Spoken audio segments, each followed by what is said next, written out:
उत्तर प्रदेश के मुख्यमंत्री योगी आदित्यनाथ गोरखपुर सीधे चलते उनके कार्यक्रम में खेलों में अच्छा स्थान बनाया है।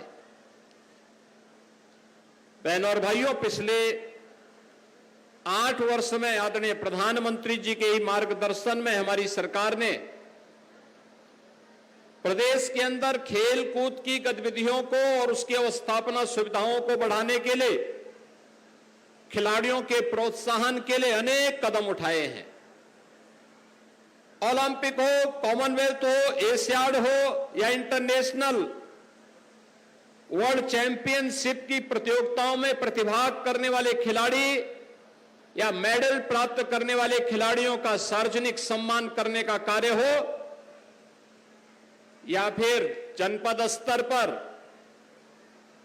ब्लॉक स्तर पर, ग्रामीण स्तर पर खेल कूद की गतिविधियों को और उसके स्थापना सुविधाओं के विकास का हो, इसमें लगातार बढ़ोतरी की गई है।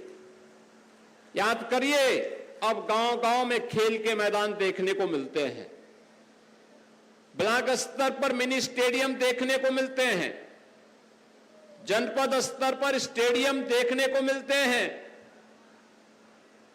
मंगल दल और युवक मंगल दल और महिला मंगल दल को स्पोर्ट्स किट उपलब्ध करवाए जाते हैं। और यही नहीं, अंतर्राष्ट्रीय प्रतियोगिताओं में कॉमनवेल्थ हो, एशियाड हो, ओलंपिक हो, जो भी खिलाड़ी वहां मेडल प्राप्त करता है उसे प्रदेश सरकार की खेल नीति के अंतर्गत प्रदेश सरकार में हम लोग उन्हें नौकरी भी उपलब्ध करवाने का काम करते हैं। और देश के अंदर सर्वाधिक युवाओं को, खिलाड़ियों को नौकरी देने वाला उत्तर प्रदेश पहला और अग्रणी राज्य है। 500 से अधिक खिलाड़ियों को अब तक हम,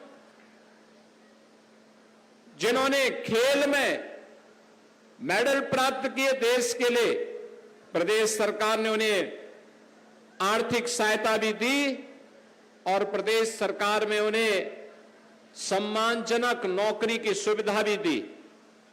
अभी पुलिस वर्ल्ड चैंपियनशिप में उत्तर प्रदेश पुलिस ने, देश के भारत की पुलिस ने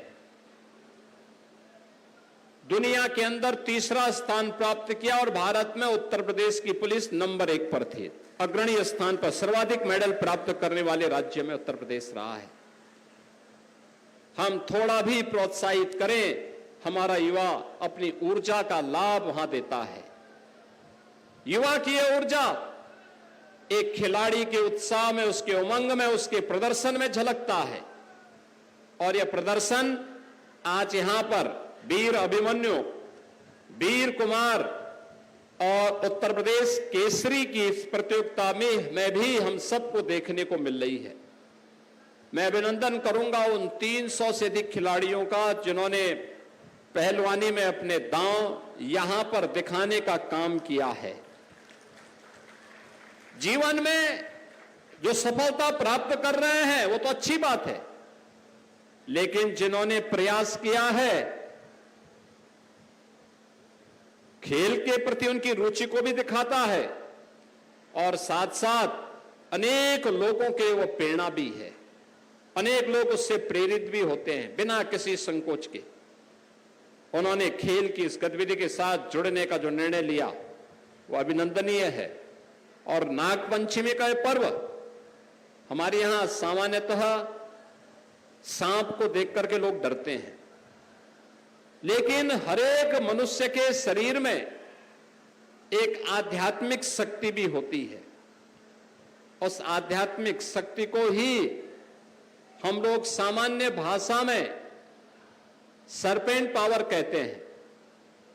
एक आध्यात्मिक शक्ति होती है,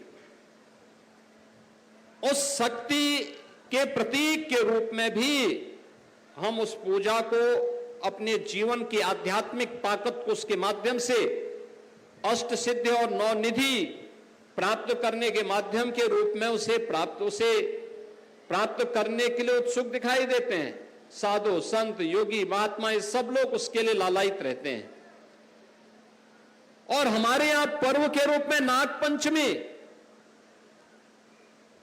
उसी आध्यात्मिक ताकत के साथ साथ अपने शारीरिक ताकत के प्रदर्शन का एक माध्यम अखाड़ों में नाग पंचमी के अवसर पर हम सबको देखने को मिलता है कि सामान्य दिनों में भले ही सांप को देख करके लोग भागते हो, लेकिन नाग पंचमी के दिन लोग उसके लिए दूध और लावा रख करके उसकी सम्मान भी करते हैं, पूजा भी करते हैं। ये भारतीय संस्कृति में जीव के प्रति सम्मान का भाव, प्राणी मात्र के प्रति सम्मान के भाव को प्रदर्शित करता है कि मनुष्य अकेला नहीं है बल्कि जीव सृष्टि है और सबके संरक्षण से ही ये जीव सृष्टि बचेगी। उसके लिए नाग पंचमी का आयोजन, जहां इस आयोजन के साथ हमें जोड़ने का कार्य कर रहा है, वही आप सभी पहलवानों को देख करके, उत्साही पहलवानों को देख करके हमें बहुत अच्छा लग रहा है।